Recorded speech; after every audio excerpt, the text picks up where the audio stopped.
Okay, this is part 3 of our cash sweep exercise. In this case, here's what I did. Remember, if we didn't look ahead, we used this. We used this one, and everything was just fine. Now, if we looked ahead, here's what happened. We push this down. Shift Control R, and then when we pushed it down,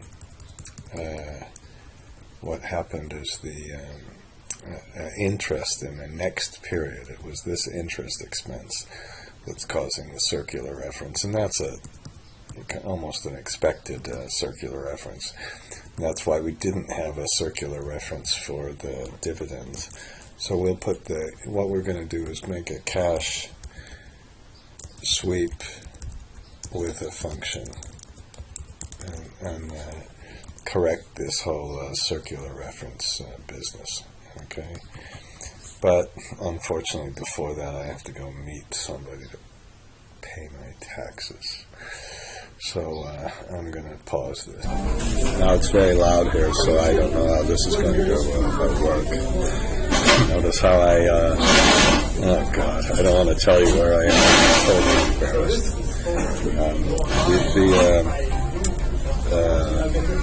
So what I did just now was to get rid of the circular reference. I went to options and formulas and clicked on enable iterative calculation. This is the horrible method because I'm afraid that the good news is the model didn't blow up immediately.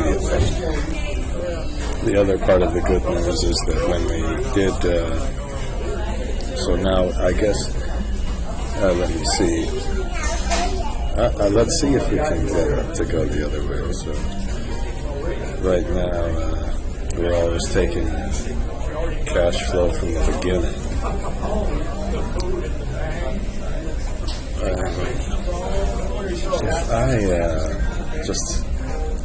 If I would make the accounts receivable once 0, it's probably going to it's going to do one of two things, both of which would be beneficial.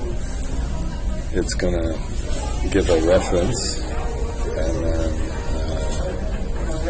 no, it didn't give a reference. So we have no working capital. We just now. What happened to our cash? What I'm hoping is our cash balance goes down. Our cash balance goes down in this period by a lot. And perhaps that's our minimum cash balance in the next period. And of course,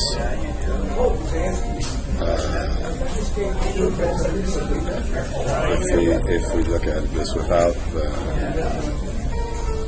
sweep, the cash balance indeed does go down, but it still is lowest in the first period. So how about if we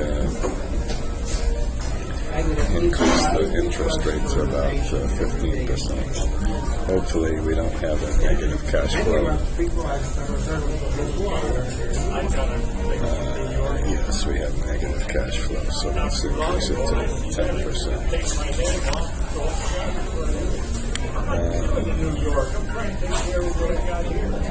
Okay.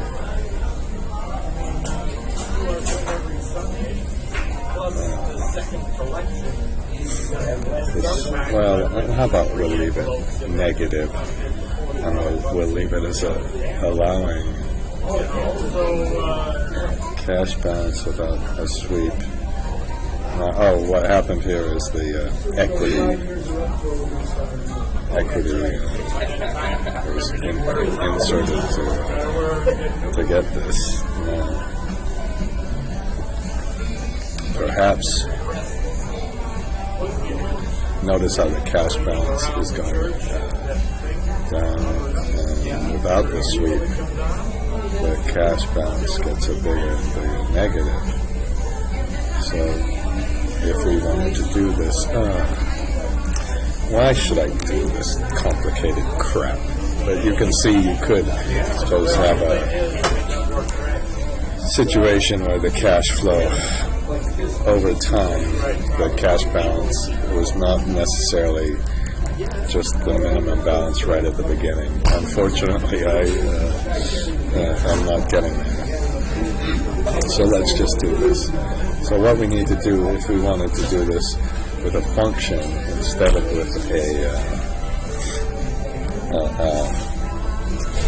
the iteration button, we need to look at this. We start with the bottom, and here's what we need.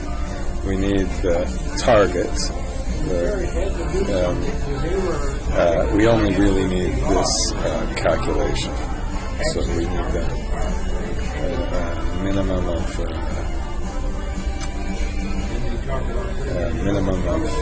the opening balance, or actually, I'm sorry, I'm kind of getting a very slow start on this. But if we switch the thing off, I don't know how loud this is. Let's put the circular reference back.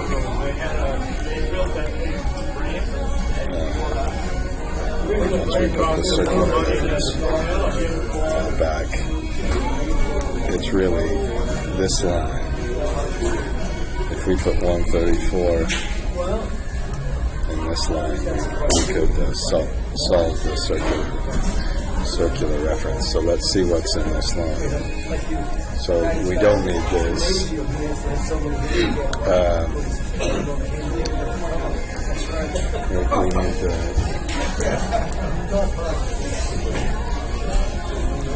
the cash balance.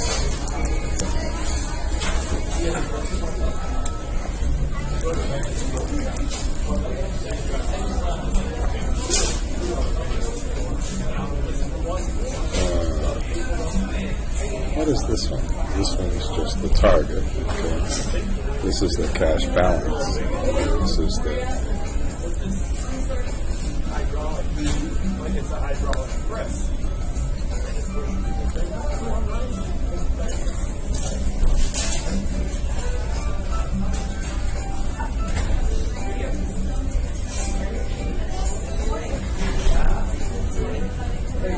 we just need this minimum thing.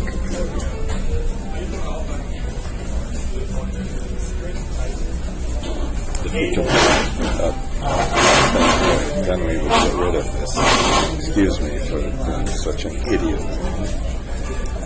So, let's try this. Let's try a minimum cash with sweep to the function. That's what we really need to do. And what we need to do is just get the end. So let's make a function called minimum cash flows. So let's go to the developer macros. Yeah, that's right. That's right. I did before was made a Right there, that's right.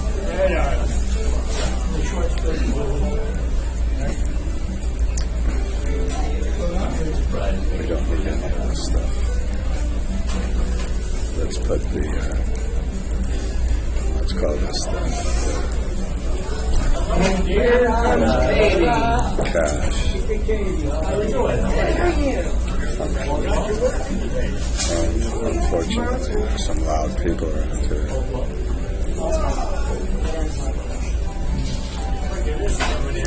The minimum cash function just shows you where we are.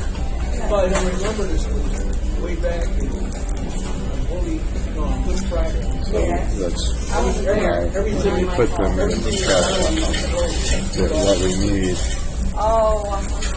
to do is, let's again, as always on this stuff, start at the bottom.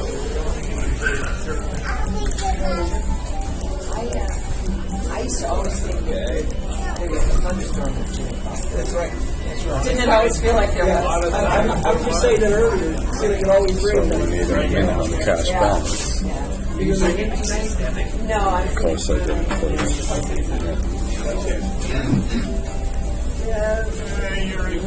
Okay. What? Oh, good girl, Ray. Good day, Jenny. I'm going to stop for a minute because this is going to be just too boring for you. I'm going to show you what I've done. Okay, I hope this isn't way too loud, but here's how you make this function without spending too much time on it. You start at the bottom like we always do with minimum cash, but the minimum cash affects the cash sweep, so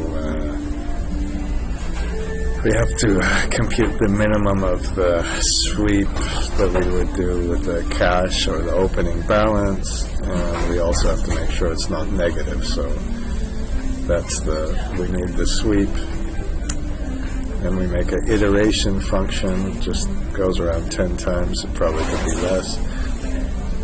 We start with the debt balance as the opening debt, but that's why we needed the sweep down here. It's minus the sweep. You notice that's before a loop that goes around 12 months. Interest expense is just the debt balance. That's after we subtracted the sweep.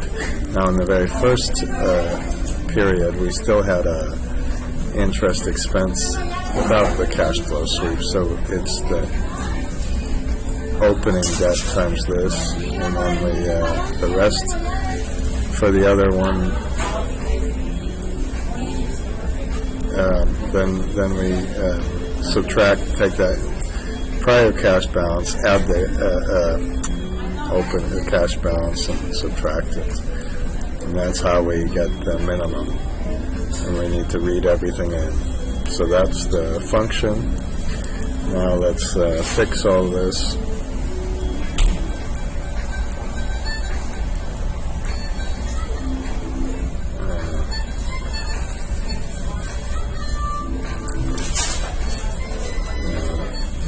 Then we, instead of using this variable, we use the next one. And we have the same thing, but the good news is we got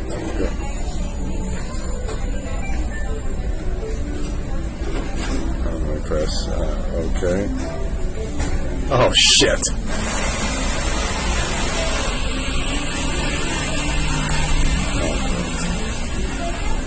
Okay.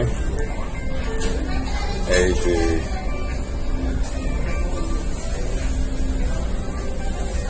What happened here? Oh, crap.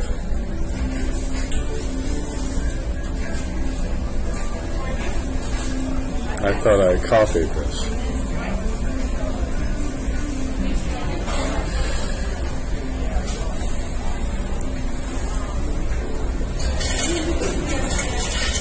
Fantastic. Okay, apparently the only problem was that I didn't copy it correctly, so that's not so bad. Let's, of course, make sure our balance sheet balances.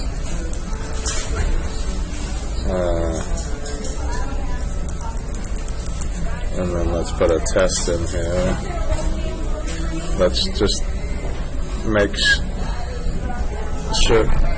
sure that I'm not cheating again. Just double check. Okay. Looks like there's no circular reference.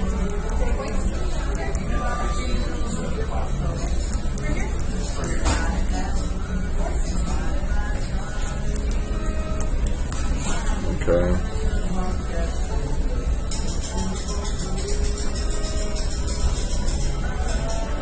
Okay. Am I still recording? I still appear to be. So,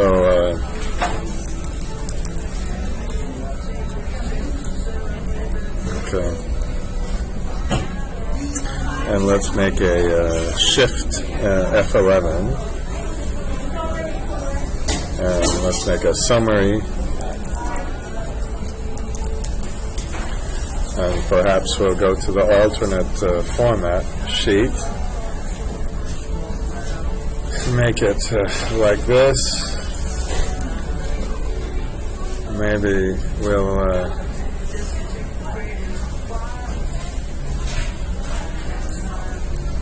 oh shit, I'm sure this will be a mess. I might shift out 11. That didn't work.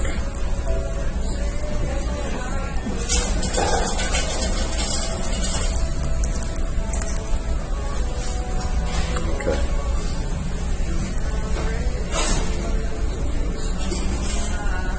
Shift control like that.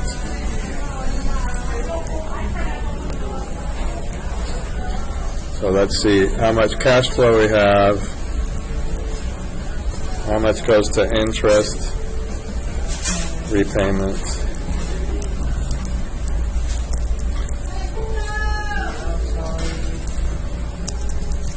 of the debt,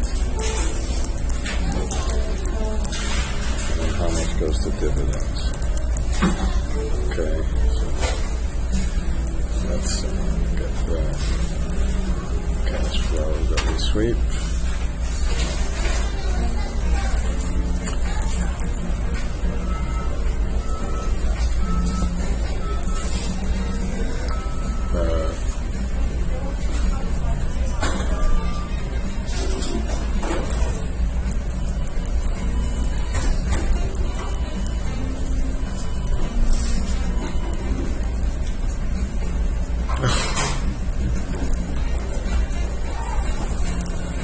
Shift Control R, and then how about we'll make a alternate and F11,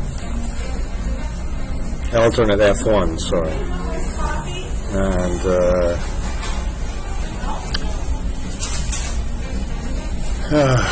okay, I'm kind of wasting your time, but let's make that a area chart. Looks like crap right now, but we want to take this top one, change the chart type on this one, and on this one let's just make it a line. Oh great, I gotta stop. I'm gonna stop. I'll begin when I make this stupid graph. Here's what you do. You get this one. I'm sorry. And we change this to a line. And we'll keep it on the primary axis.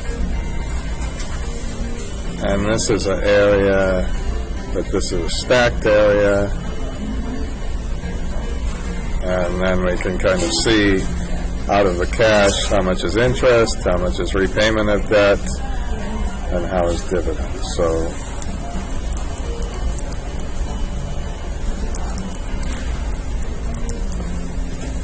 I probably shouldn't have called this a waterfall chart, but let's cut it and move it to a summary page. And then let's put a couple of variables here, but not waste your time on it.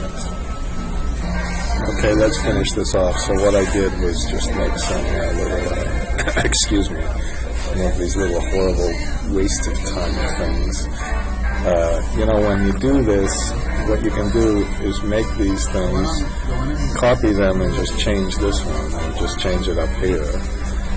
And we have to go to another sheet, back to the same sheet, the old windscreen wiper thing, and then we, okay, that's enough. We don't need to know more, but you can see about a zillion other videos that has this. So what's the last one? Oh, this is the last one. Okay,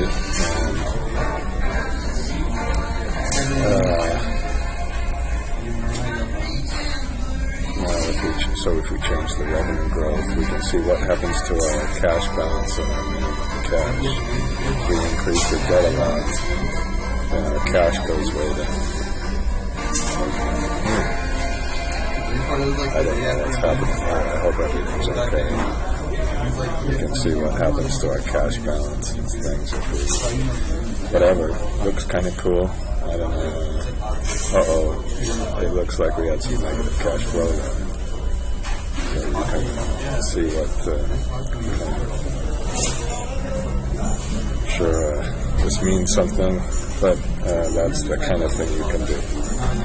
And of this video exercise.